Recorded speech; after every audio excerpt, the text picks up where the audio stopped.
Ito po ang ating moto machine. Ito ay ginamit natin sa loob ng 6 na araw na umabot ng 25 meters.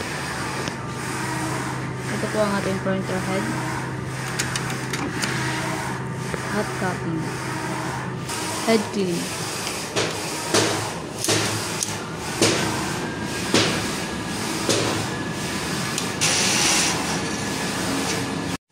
Nozzle check.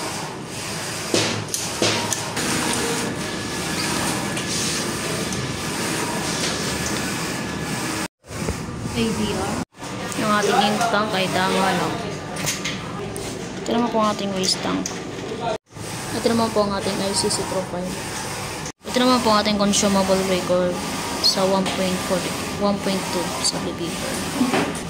Cyan, magenta, yellow, at black. Ito naman po ang ating daily maintenance ng moto. Ito po ang ating Soblenova ink, unused at used.